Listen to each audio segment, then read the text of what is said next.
Space Mobile Podcast. We just basically from your phone be seamless, regardless of where you are. We don't want the user even to know that it's connected by satellite. Listen, the opportunity that we have is very, very, very large.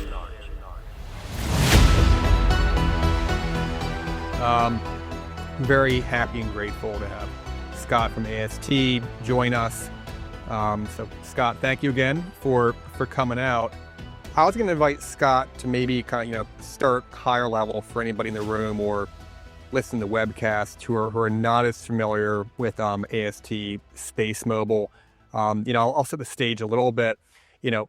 Part of the, rapidly growing, high interest, LEO space constellation universe today with, probably some companies you're familiar with, some you're less familiar with, but I think AST has a very unique and differentiated strategy and technology in how they're attacking that space, and a TAM that we at B of A at least estimated somewhere in the roughly 30 billion range for the TAM. Scott can discuss maybe if they have different estimates and how they get to them. So Scott, thank you again, and would love to hear maybe a brief overview. Great. Well, thank you very much for having us. We're very appreciative. AST Space Mobile, we're building a space-based cellular broadband network that connects to today's cell phones, the 6 billion phones in circulation today. This is something we've been at for a long time. We created this industry, had some of the foundational patents, and the hope is really to make your phone and everyone's phone work better and work when it doesn't otherwise work. And we think that's a big opportunity. It's a big problem to solve. It's valuable to the mobile network operators. It's valuable to the consumer. It's valuable to the U.S. government. And we've been building it for a long time. We've been public now for 4 years. And we're at the stage of the growth where we're giving revenue guidance for the first time for the second half of the year and expect to grow very quickly with commercial service in 2026 and fleshing out that service in the years to come. So we're an exciting moment for this company. We're at the intersection of a lot of exciting trends, like you mentioned, space, connectivity, U.S. space investment, U.S. investment in space, and we've always been very excited about the story. We're founder-led. Our founder and controlling shareholder, Abel Avalon, is a classic builder, entrepreneur, has been very successful in the past, and has built this company, and is what you want when you're building a new company like this. You want that founder who's sleeping on the factory floor, building the network. And so we're at an important inflection point, and we are hoping to bring space into the cellular landscape in a real meaningful way. Historically, space has been a small market. There's a couple of small TAMs out there today, but we're really building this new direct-to-device vertical in a way that is very beneficial to the cellular industry, and that's why we've attracted investment over time from AT&T, Verizon, Google, Vodafone, Rakuten Mobile, Bell Canada, and American Tower, and why we're partnered with over 50 mobile network operators globally who have a TAM or have a service base of almost 3 billion subs. So this is a big problem. We've got really cool technology that solves it, that's very differentiated, and it's relevant to very, very important markets. It's a great overview. And for investors or anyone as old as me, our memory is that over time, the last 25 years, have been a number of attempts to build LEO constellations to provide broadband, either in less developed countries or other business models. And I think every single one failed, or at least went through bankruptcy once. So for those investors might have that memory. How is AST different? Maybe just address the funding question. Are you fully funded for your projected constellation? And, then, also touch on just the technology differentiation, which you mentioned briefly before, but I think it's important to note, how that's different than previous technologies, even competitors today. Yeah, no, it's a fascinating question, and it's informed by the historical record, right? So, yeah. When you look at space history, and I really came into it about 10 years ago with the re-energization of the LEO efforts, there's been several shots on goal, serious shots on goal on building a global constellation. And conceptually, from a financial perspective, it sounds like a good idea. If you could provide access to connectivity globally, there's a lot of markets there. There's a lot of people to touch. And so what makes us different is that we've come in at a point in the cycle where costs have come down meaningfully. Electronics have been made very efficient and cheaper and smaller, and now we've come with a new idea years ago, which was you don't need a dish. You don't need to pay $1,000 for a dish to get service. You can just use the phone in your pocket. And by solving a series of technology challenges and bringing the wireless companies along as our partner and go-to-market strategy, leveraging their spectrum and customers while we bring the network, we created an ecosystem here that we think is very powerful and can give birth to this new industry. And so we think it's different this time. We think our record and our execution in the last 6 years has shown that out. We're well capitalized, as you indicated. We've got $1.55 billion on the balance sheet pro forma June 30th, which fully funds us for our initial network of approximately 50 satellites into low Earth orbit. 2, we've executed on the technology and done a series of demonstrations. We're flying 5 of the largest satellites ever put into low Earth orbit commercially, and we're about to launch one that's even 3 times the size. And that's important because it helps you connect with a small, low-powered cell phone from hundreds of miles away. And we're doing this with a business model and a business plan that's segmented and sequential, and has allowed us to get to this point pretty efficiently for our shareholders and for our goals and our partners. And ultimately, we're trying to deliver service as soon as possible because we hear that demand signal. Our customers, the operators, want this service. They want the service for the consumer.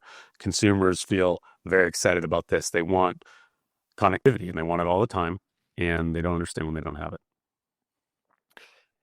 You mentioned the relationships with the major operators, both in the U.S. and globally. Can you just remind us how many satellites do you need to have launched and operational to provide service on more than an intermittent basis? Yeah. So again, this is some of the mistakes of the past were having engineers build big, beautiful business plans and not able to execute on them. And so what we did with both the engineering and technical expertise, but the businessman's mindset is segment things. So we built and launched and operate 5 satellites. That's generated tens of millions of dollars in revenue from the U.S. government. Up from there, 25 satellites we estimate will get us cash flow break even, which is nice. And 45 to 60 is our current target. That is how many we need to hit 24/7 coverage in the markets that matter, like the U.S., Europe, Japan, and for the United States government. And so that's really how we've organized the business plan, the funding strategy, the timeline, our vertically integrated manufacturing strategy. And it's really important for all those things to come together at the same time. And that's how we've always built the program, and that's how it's evolved over the years. And we think that's the path to success, bringing all those all together at once. And can you just remind on the government side, I want to break down the revenue in different piece parts. On the government side, can you just remind us, what services you're providing U.S. government today? I think most of the payments have been milestone payments in the U.S. government, but then there are future revenue opportunities that aren't currently baked into the numbers, and maybe walk us through thinking around that, including Golden Dome and other initiatives in the U.S. government. So let's start on the government side and, how you've been paid so far, what you're providing, and then future opportunity for revenue growth. Yeah, so I always say if we built a space company and didn't have revenue from the U.S. government, we would be the first. So the U.S. government has evolved to be an important part of our revenue expectations for the first couple of years of the constellation. Going back to your question about the technology, we are operating the largest satellites ever commercially in low Earth orbit, and we're doing that at a price level that's multiple orders of magnitude lower than is traditionally done for large satellites usually you see in GEO. So being able to put up large arrays into low Earth orbit and build a constellation with it is a new capability for civilization. And that has both communications and non-communications applications. So why is that important to the government? So the U.S. government buys connectivity services today. They like buying connectivity services from space, having multiple vendors to do that, being able to use both a dual use strategy, which means the same infrastructure that commercial uses, as well as avoiding vendor lock, which means having multiple vendors for a service. There's really good buying trends on the comm side. And so as you probably know, one of the dynamics we're working with now is perhaps the most positive U.S. government investment in space backdrop since the 60s, the space race. And Golden Dome just recently got a interim funding package of $25 billion passed and signed by the president. So it's a great backdrop.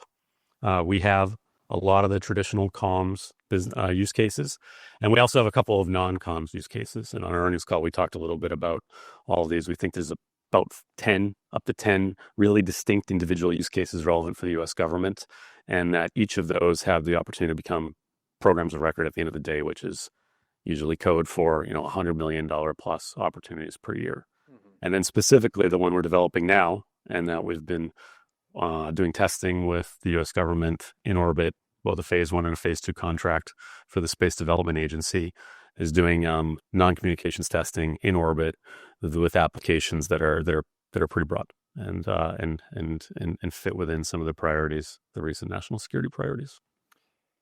Does the U.S. government have any preferred partner economics or pricing or anything based on their early involvement and investment in AST, or is each contract going to be negotiated individually at market rates?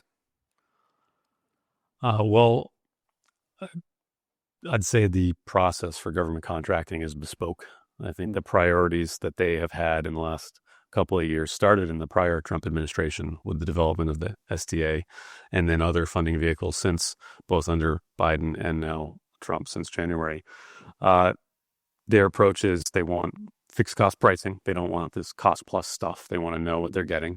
They want their vendors to move fast, and they want to know what they're buying. So I think all of those models, which we've developed, we're not a company for the U.S. government. We're a commercial company that commercial players need to understand, investors need to understand, and we need to be able to articulate clearly this is not a cost plus model. So I think we're ideally suited for that environment with the government where they want firm fixed pricing and clear value for payment. That doesn't mean small contracts. It doesn't mean smaller contracts than historical. What it means is you know what you're getting, and you know that it's able to be deployed because you can see it today.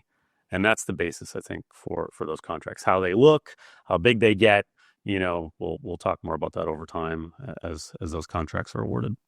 Okay.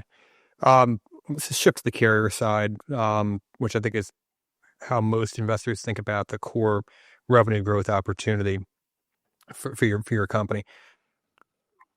Can you explain the economics of those relationships? Is it a revenue share? Is it pay per SIP or a usage based model? How does the revenue model work with the carriers? Yeah, so this was another important concept to kind of get engagement from the cellular community early on. So one of the things, and our founder and CEO had a great relationship with AT&T through a prior company and has built on that throughout the globe with all the relationships I talked about earlier. And so the way we built it from the beginning was, we're going to provide an add-on service, a la carte offering, similar to an international roaming pass. When you land in France, you get a text, you click yes, you get access for the day. Same sort of model. And the reason for that is we want to provide alignment with the operator. We don't want to be a cost center. We don't want to be something they think about when they're doing their CapEx budget. We want to be a source of revenue growth. And we probably won't be a big percentage of the revenue over time, but we could be a big percentage of the revenue growth in what's often mature industries. And so that's always been our focus. How do we bring the wireless operators along with us to drive revenue growth, both for us, which that's our core focus is revenue, obviously, and for them, because revenue growth is valuable, and capturing that growth, not through traditional just pricing markups, but giving value to their consumer. And so that add-on model, that 50 revenue share, that's kind of been enshrined in all of our contracts. I think as we watch the industry evolve a little bit, there's value in perhaps including it in some of their super premium plans, because if you can drive mix shift, that has a large piece of value for the operator, which would be paid on the back end. And then separately, we want to help them generally with their brand. We think that by delivering connectivity all the time, it fulfills the promise of connectivity to the consumer. For better or for worse, I don't believe that wireless companies get the right amount of credit for putting one of the most valuable tools in our pocket. We have the world's information in our pocket, and it works 95, 96, 99% of the time. But that when it doesn't work, you're incredibly disappointed, and emotionally so. And so what we found through initial applications of this type of service and through reviews of and market research is that consumers want this, and it's emotional, and it's both tangible and intangible. It's emotional and rational. And by giving them that comfort or that insurance policy or that promise of connectivity all the time, it's valuable. And I think it's appropriate that that's structured with an add-on and a revenue share, and that's how we've always been organized. How does it work if it's included in the premium plan, right? So you mentioned that earlier, right? Because at one point we all paid for LD, and that got kind of rolled up. And at one point we all paid for international roaming, and now a lot of the premium plans include that too. So I guess at some point, Verizon, AT&T, Mobile, they include satellite connectivity in the premium plan. So is there, in your agreement, would they just pay you per sub in those premium plans that include the functionality, or would they have to allocate some value to that? I'm just trying to figure out the mechanics of how that would work versus a pure revenue share, which is much simpler, right? They charge $10, they keep $7, you keep $3, whatever the numbers are, right? How does it work if it's included in a premium plan? Yeah, the core principle for us is revenue share, and that aligns interests. Okay. How that plays out market by market, operator by operator, I think will give more clarity over time. But the important principle is that we maintain alignment on revenue, I think. Okay. And that's really important to us. Over time, will there be other payments? Will there be minimum revenue commitments? Those are all things that make sense and are very standard in the industry. But for a novel offering like this, it's been very typical historically to have a la carte for the consumer. Okay. Thank you for letting me walk through the questions on the revenue bill. I think it's important for investors to understand that. I wanted to go back to, the technology and some of the differentiation. Can you just walk through the spectrum you're utilizing today to deliver service? And then you obviously have the Legato agreement that would bring in more spectrum, which I think is also different than maybe what some competitors, or not competitors, what others are doing in the market. Can you lay that out for us? Yeah, so our core strategy has always been to partner with the operator. They bring spectrum and customer, we bring network, and we use their spectrum on a non-interference basis in places they're not using it. Now, that allowed us to bring AT&T and Verizon together in the United States with the 850 megahertz strategy, and others around the world. And so we've always been focused on that approach, and it was a smart one because it allowed us, when we were young, we didn't have spectrum, to kind of build a model on the basis of our technology. And when we think about this industry, spectrum is very important, but we've always felt that the technology enables the capability, and that's why we've developed the largest satellites ever put into low Earth orbit, because that large satellite facilitates broadband, it facilitates non-interference, in the other wireless airwaves, because wireless airwaves are the most heavily trafficked we have, and we can't kill the golden goose and impact terrestrial operations. And it also allows us to be very efficient with our power, because we're able to collect power from the sun with the entire size of the array. And so you put all that together, and it's a pretty good solution for what we need, and it's pretty differentiated, and it allows us to service a lot of frequencies. So often satellites would service one frequency or two frequencies. We service the 15 or so frequencies in low band that matter for 3GPP, and those are the frequencies that are in phones today. So country by country, as the satellite's going overhead, we can create locations that have up to 4 different frequencies, potentially from different operators, that will switch as we go from US to Mexico, Mexico to Brazil. You can change that over. And by having all that flexibility on board with the satellite, we're a very valuable tool to fill in the gaps and cracks in today's wireless cellular networks and take advantage of the 6 billion phones that are already in service. You mentioned, as of January, we started talking about and announced our kind of enhancements to that strategy with MSS spectrum. So we signed an agreement to get long-term usage rights from the L-band, 20 megahertz in the United States and Canada. And since then, we've announced a ITU filing acquisition to get some S-band rights around the world in various countries where it's not already allocated. And so those strategies are all, think of them as enhancements to the core strategy. They add more lanes to the wireless superhighway that we can push more traffic and more subscribers through. And it allows us to build the business over time with a strategic asset now within our 4 walls. Mm. So if I heard you correctly, what you were saying was that, your constellation in LEO orbit, right? As it's passing over different areas, it can dynamically switch between spectrum bands to support the carrier spectrum needs in that specific area. Is that That's right. what you're saying? Okay. And then, well, your newer Bluebird 2 satellites, are they built to currently support the L and the S band? No. So our current network build is focused on low band, 700, 800, and the range of 700 and 960. And so those are all the low band frequencies, or at least the vast majority of them. Over time, we can incorporate mid-band satellites into the network, and that's the intent as these spectrum acquisitions get approved through the regulator, as the frequencies get deeper into the phone installed base. So the sequencing works out pretty well for a medium-term strategy. But think of that as a approval in 2026, big strategy in 2027. But right now we're focused on low band. And I skipped over it a bit, but the Legato transaction, currently, trying to get approval there for people not as familiar. Can you just tell us, where that is, what's required for final approval for you to finally get access to, or to get that spectrum, which you've already done some funding for, so that's already backstopped. So there's a lot there, but basically, cellular frequencies, there's about 1,000 megahertz of cellular frequencies, maybe more, between low band and mid band, and that's why we started there. But then there's also these MSS or space frequencies called L and S, which each is about 20 to 40 megahertz globally, and some of them are used and some of them are not used. And so starting with L, which is what we did with the Legato transaction, L is pretty heavily trafficked around the world. It's definitely used today, except in the US and Canada, where it was cleared for terrestrial use, or intended for terrestrial use, years ago. And so that has, what we did here was we got the long-term rights to use that cleared spectrum. So it's 20 plus 20 megahertz, which is a fantastic allocation. It's 1.5 and 1.6 gigahertz, lower mid-band, which is really great propagation characteristics. And it's not in use. So as soon as we're able to light it up, we're able to do that.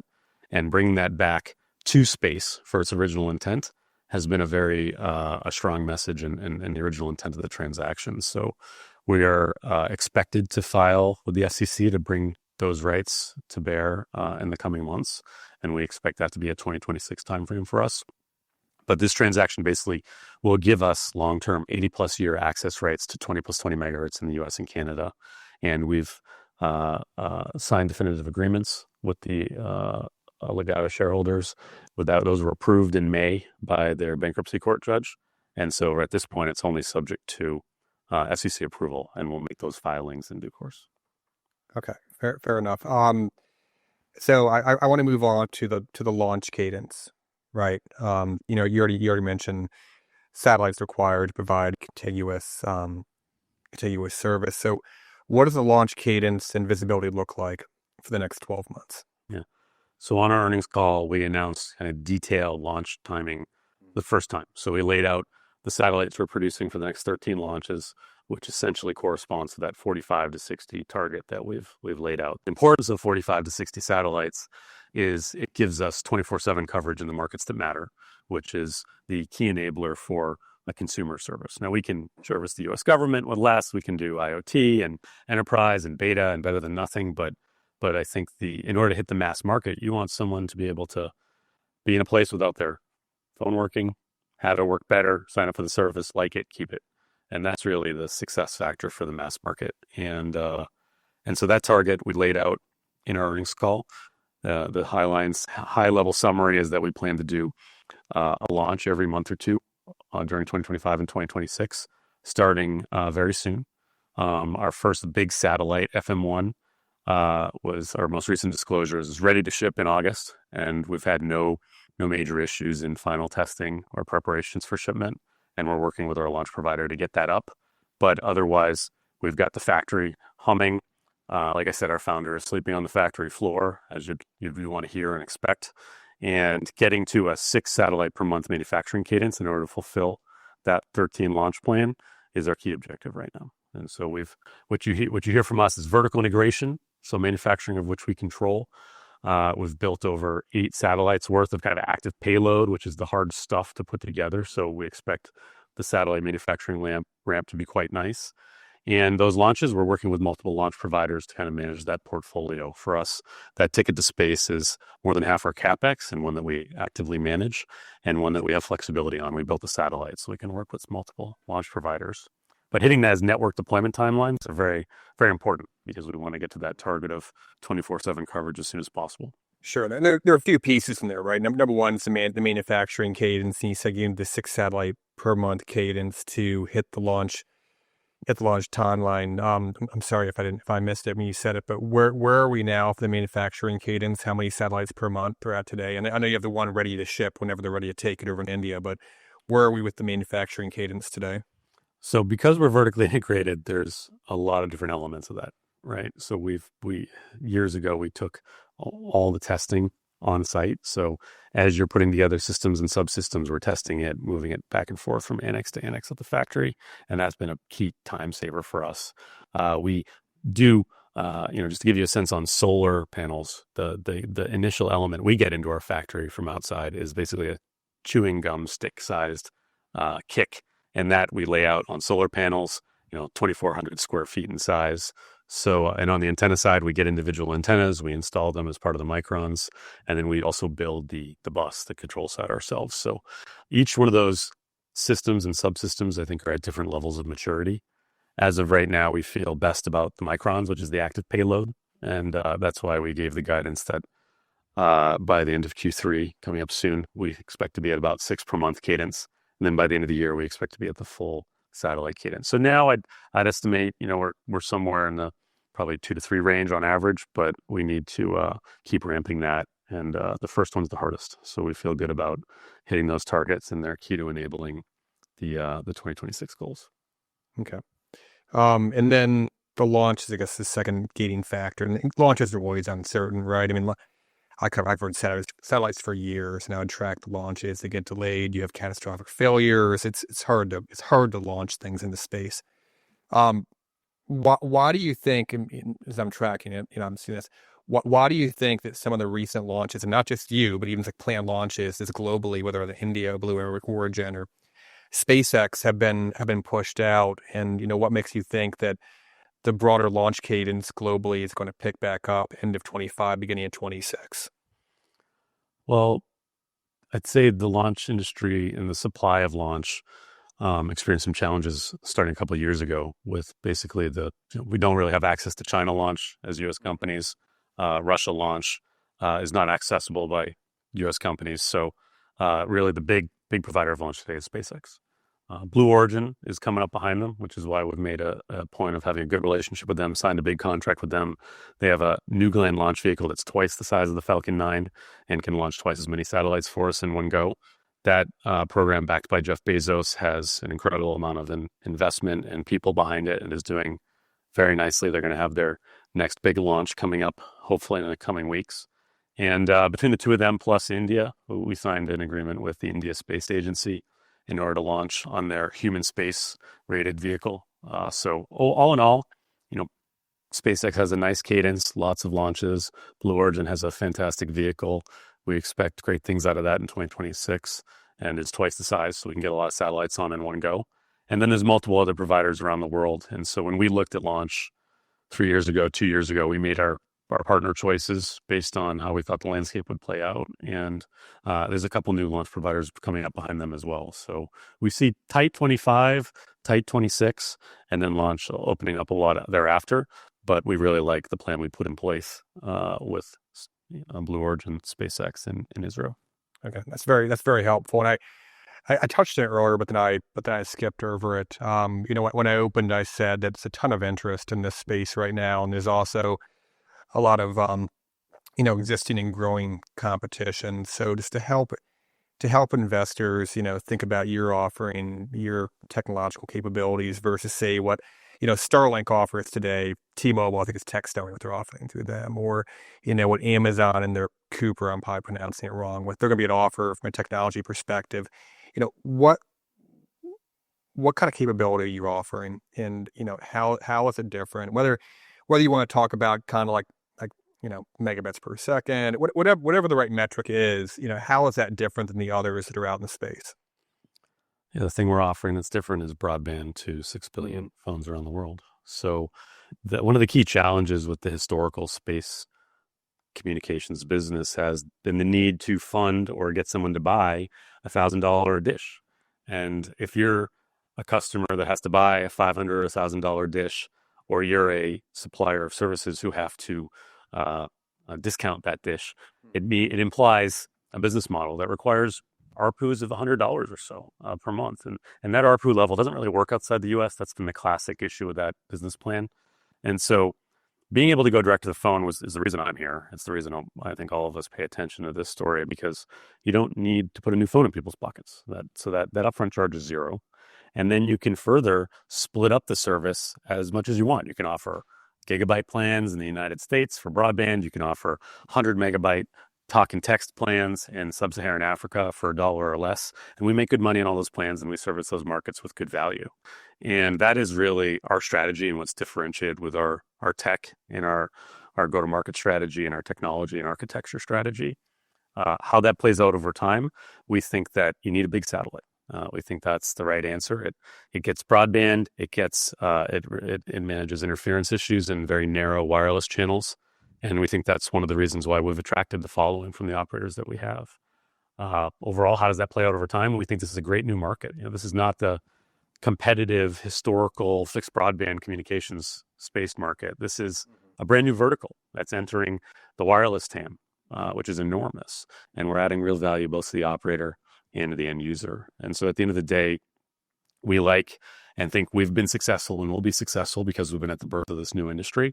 And it's tapping into something that most of us know is a problem. When a phone doesn't work, I often am on calls with customers, and when the phone drops off in the middle of the call, I always come back on and say, sorry, that wasn't intentional. That was not planned. I just dropped, even though I was in Greenwich or whatever. And that's really the strategy. So we feel like we're differentiated. All technological advantages dissipate over time. So we expect we have a 5 to 10 year advantage.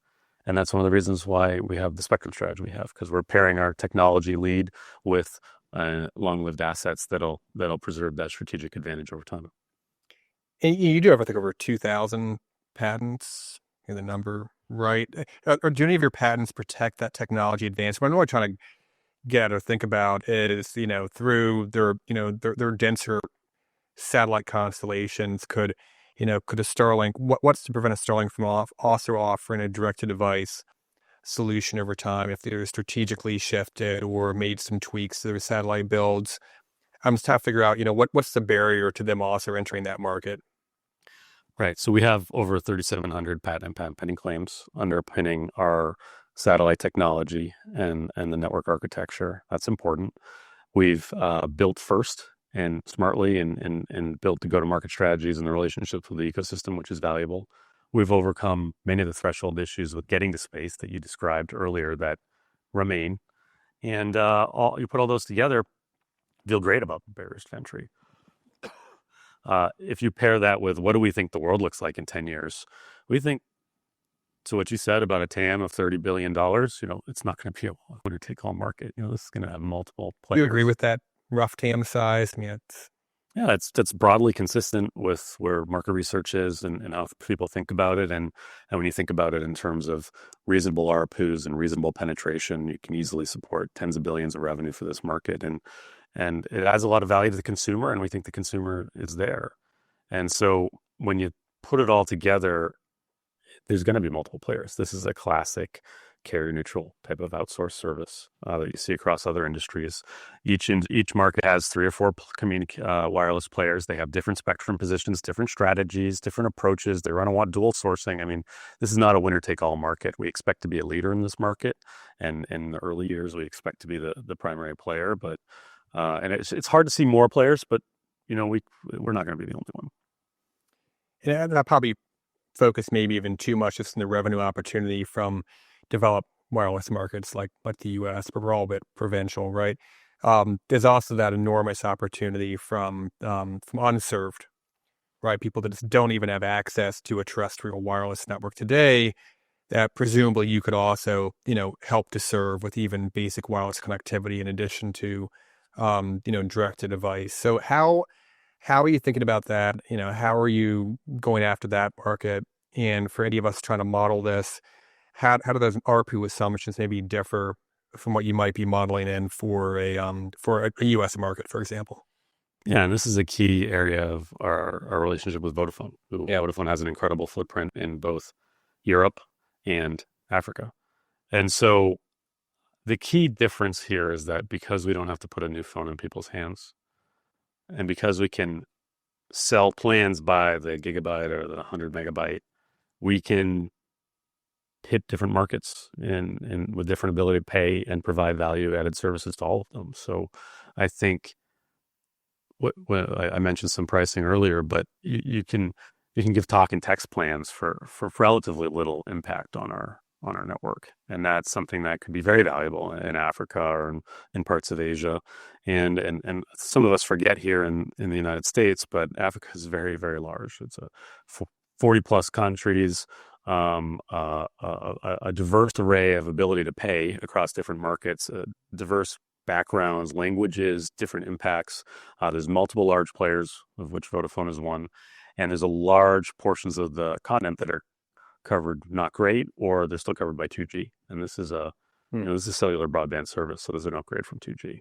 And so when you put all that together, we still think the biggest opportunity is in the developed world, where there's so many of us who go in and out of connectivity and value that stopgap or that supplement or that insurance blanket. But yeah, there's billions who are unconnected still, and when we look at those markets, we see big opportunities, and Africa is chief among them, and that's a key part of our strategy with Vodafone. But another point I'd make with Vodafone, though, is we recently formed a joint venture with them in Europe to go after the European opportunity. And historically, I've always thought Europe has very good connectivity. You'd think that this would be perhaps a poor application for that, but we've had great success. Our team there has signed up 21 of the 28 EU member states to initial indications of interest, and that's above and beyond the Vodafone markets that we already have under contract.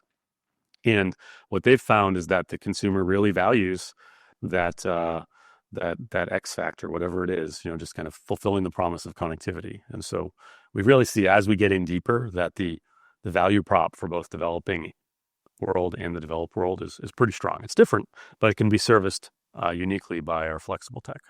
Okay. I'll open it to the audience here in a minute. If you have any questions out there, just please raise your hand. There is a microphone that can be passed around. Let me just go ahead and jump in with one more of my own, if I could, please. So we talked about the U.S. government opportunities. Something we have not talked about are local government opportunities. We're all very well aware of connectivity issues during natural disasters and otherwise, and so is that another market that you could pivot to with local government, first responders and that opportunity? Yeah, core to our strategy with AT&T has been their FirstNet program. So they won a concession from the U.S. government to build out the FirstNet network for first responders. Mm-hmm. They have a couple million subscribers under that plan. It's been a great growth area for them. And the industrial logic is clear, right? The value prop is clear. First responders need their technology to work. They need their communications to work. And if they can't, lives are on the line. And so whether you look at kind of classic first responder networks for governments around the world, or you look at what do you do when power goes down for 12 hours? Spain had an outage last summer that was pretty scary. We've all seen flooding and natural disasters and fires in the United States where networks go down. Being able to flip a switch and turn on capabilities over a broad area, it might be hard to serve millions of folks with broadband, but we can tailor the network so that, text and voice calls can get out, and that would be very powerful. So that is a big use case for us. It's an important one, I think, for the mission. It's important for the operators. How that fits in as kind of a second-tier use case and a second-tier revenue opportunity will be very interesting for us. But we like that, and that's natural. I think when you stack the end markets for us, consumer is very big. At the end of the day, U.S. government will be good sized. And then you can start looking at enterprise IoT, disaster recovery, first responder. Those are really nice little markets for us that could make a big difference for our business model, which is our flow-through margins are very high. Okay, and for maybe one more for those of us watching, what's the next big milestone and catalyst we should be looking out for? Well, we're very excited to kick off our network deployment campaign. So that's one I'd point to. Uh, um, you know, folks tend to look at the FCC and regulatory approval timelines. We feel really good about those, but that is one that has been kicked into high gear with the new administration, and we're very excited to keep seeing those drop. And ultimately, commercial agreements with our partners. We expect to roll out our network initially to our closest partners, and those agreements can start coming through any day now. So I think all in all, look to our network deployment timelines and our go-to-market strategies and commercial agreements with our customers. In what will we hear on the new commercial agreements? Will we see, press releases? Will we get more details on the agreements? What will we see when those come out? That's exactly right. I think these commercial agreements are important. Don't think of this as a 5-page bolt-on. This is a native cellular service that they can have their subs completely roam onto, and there's huge implications of that for the network, for legal frameworks, and we're creating these. We're pointing these aircraft carriers in the right direction to drive revenue through. And so these commercial agreements are very important.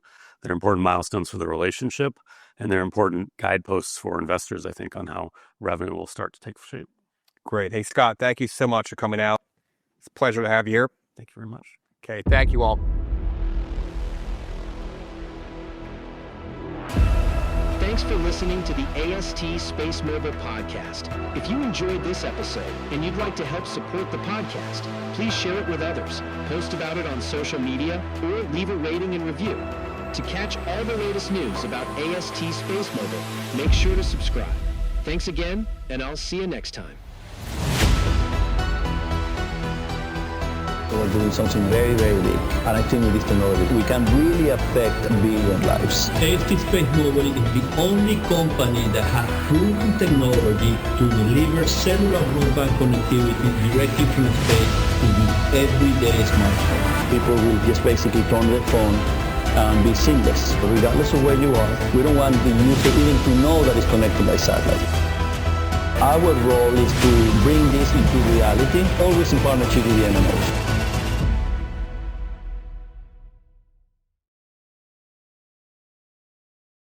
Listen.